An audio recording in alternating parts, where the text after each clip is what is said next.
উলাইকা হিজবুল্লাহ, এরা হচ্ছে আমি আল্লাহর সৈনিক।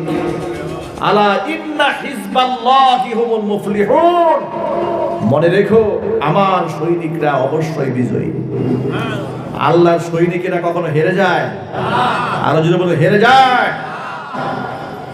প্রিয় ভাইরা আমার, সূরাতুল মুজাদালার 22 নম্বর আয়াত থেকে কথাই প্রমাণ হয়েছে ক্ষুধাদ্রোহীদের সাথে ইমানদারদের কোনো সম্পর্ক থাকতে পারে না।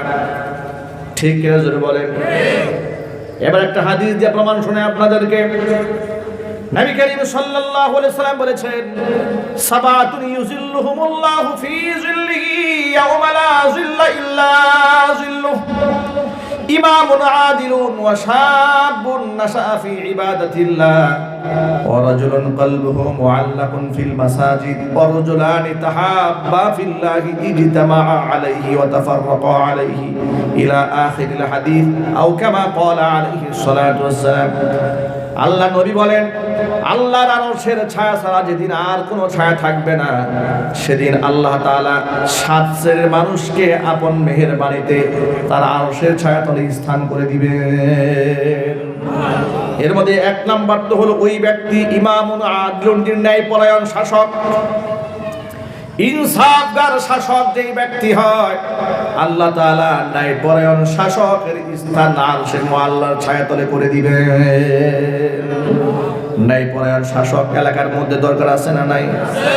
আরো জোরে বলতে হবে। যারা মিথ্যা কথা বলে, মানুষকে ধোঁকাবাজি করে, চাঁদাবাজি করে, টেন্ডারবাজি করে, মাস্তানি করে, খুন খারাপি করে, আছে না নাই? আরো জোরে বলেন। বাজার দখল করে, হল দখল করে, মানুষের জমি দখল করে, প্রভাব খাটায়, এই রকম এমপি আমাদের দরকার নাই। আমাদের এমপি এমন ব্যক্তি হবে যেই ব্যক্তির আল্লাহর কোরআনের মুহাব্বত যার অন্তরে আছে।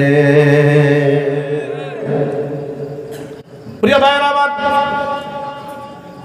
নবী করিম সাল্লাল্লাহু আলাইহি ওয়াসাল্লাম বলেছেন, 7 শ্রেণীর মানুষকে আল্লাহ তাআলা আরশে মুআল্লার ছায়াতলে স্থান দিবেন। 1 নাম্বার ইমামুন আদিলুন, ন্যায়পরায়ণ ইমাম যে হবে, ন্যায়পরায়ণ শাসক যে হবে, আল্লাহ পাক তাকে আরশে মুআল্লার ছায়াতলে স্থান দিবেন। 2 নাম্বার ওয়া রাজুলুন কলবুহু মুআল্লাকুন ফিল মাসাজিদ, এমন ব্যক্তিকে স্থান দিবেন যেই ব্যক্তির অন্তরটা সব সময় আল্লাহর ঘর মসজিদের সাথে ঝুলে থাকে। সমাজের মধ্যে কিছু মানুষ এরকম আছে, শুধু অপেক্ষায় থাকে কোন সময় আজান দেবে, মসজিদে গিয়ে দৌড়ে হাজিরা দেবে, আছে না নাই? আরো জোরে বলেন।